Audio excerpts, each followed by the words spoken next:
আজ আপনাদেরকে দেখাবো যে কাতলা মাছ কাটি।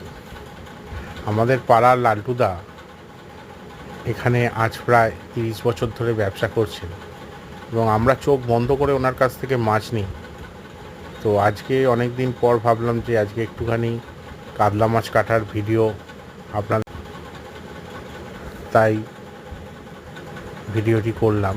দেখুন আপনাদের কেমন লাগে, আশা করি ভালো লাগবে।